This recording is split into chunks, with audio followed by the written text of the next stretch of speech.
¿Qué tal? Mi nombre es Justina Lara de la Iglesia Vida Plena en Pachuca, Hidalgo, y soy colaboradora de empoderamiento. Hoy veremos el tema Una vida en sacrificio.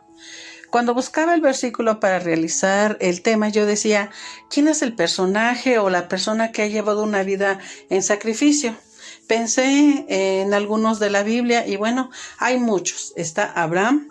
El sacrificio fue dejar su tierra, su parentela, y Dios le recompensó al decirle que iba a ser padre de naciones. Está también Noé, quien tuvo que hacer una barca que Dios le pidió para poner a salvo a su familia. Aunque los demás se reían de él, y así se la pasó varios años, pero a final de los tiempos su familia fue la única que sobrevivió al diluvio. Podemos ver que el sacrificio valió la pena. También tenemos a José el Soñador y muchos personajes más, pero el principal es Jesucristo. Él fue quien se dio en sacrificio vivo para nosotros, por amor a nosotros. En Romanos 12, 1 y 2, que es el versículo que vamos a estar viendo, no nos habla del sacrificio que Jesús hizo en la cruz, sino del sacrificio que nosotros debemos tener o que debemos hacer para Dios, aunque sabemos que el mayor sacrificio lo hizo Jesucristo en la cruz. Romanos 12, 1 y 2 dice: Así que, hermanos, os ruego por las misericordias de Dios que presentéis vuestros cuerpos en sacrificio vivo, santo, agradable a Dios, que es vuestro culto racional. No os conforméis a este siglo, sino transformaos por medio de la renovación de nuestro entendimiento, para que comprobéis cuál es la buena voluntad de Dios, agradable y perfecta. Aquí vemos cómo Pablo le está hablando a los romanos y a nosotros. Nos habla con ruego, con amor, nos está invitando y nos está animando a considerar que hagamos un sacrificio por seguir a Dios. Pablo no está imponiendo ni exigiendo. Él simplemente nos ruega, nos invita, nos anima a considerar que hagamos la voluntad de Dios, pues a quien le beneficia es a nosotros mismos. Vemos que en varias ocasiones de la Biblia nos lo dice a través de Pablo en ruego. Efesios 4:1 dice: Yo pues, preso en el Señor, os ruego que andéis como es digno de la vocación con que fuisteis llamados. Primera Tesalonicenses 4:1 dice así: Por lo demás, hermanos, os rogamos y exhortamos en el Señor Jesús, que de la manera que aprendisteis de vosotros os conviene conduciros y agradar a Dios, así abundéis más y más. Vemos que el espíritu de Pablo al enseñar se resume en las palabras de que él desea, de que él quiere un estímulo para el pueblo de Dios, para que avance en su fe. Ese es el espíritu que debe hacer en nosotros para animar a los demás hermanos. Ese espíritu debe de nacer en nosotros. No está tratando de obligarnos, sino de hablar con ese amor.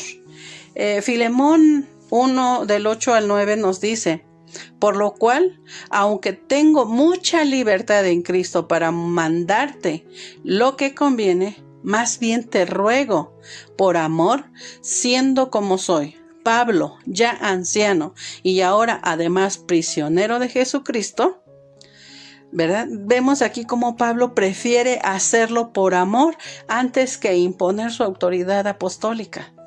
En Romanos 6, 12 y 13 dice así: No reine pues el pecado en vuestro cuerpo mortal, de modo que lo obedezca en su concupiscencia, ni tampoco presentéis vuestros miembros al pecado como instrumento de iniquidad, sino presentaos vosotros mismos a Dios como vivos de entre los muertos, y vuestros miembros a Dios como instrumento de justicia. Dedicar toda nuestra consagración a Cristo es costosa, es un sacrificio vivo. En el Antiguo Testamento los sacrificios eran animales muertos. Ahora el sacrificio del Nuevo Testamento es el creyente vivo. Puede llamarse sacrificio a lo que es sencillamente regresar una pequeña parte de la gran deuda que le debemos a Dios y que no podremos pagar. Esto es un privilegio. Esto es solo por un momento. Todo esto es nada comparado con lo que hizo Jesucristo en la cruz. Dejó el trono de su Padre para entregarse a sí mismo por amor a nosotros. Nuestra consagración a Cristo es costosa y sin embargo, de cierto modo, es el costo más maravilloso que uno jamás podrá pagar por lo que hizo Jesús. Pero nuestra consagración a Cristo también es constructiva. El creyente no debe dejarse moldear por las presiones de este mundo, sino que debe permitirse que la presencia del Señor cambie su interior. Lo que Pablo está diciendo, que no debemos dejar que este mundo se apodere de nuestro corazón y de nuestra mente. En el versículo dice que el creyente debe ser transformado por la palabra de Dios.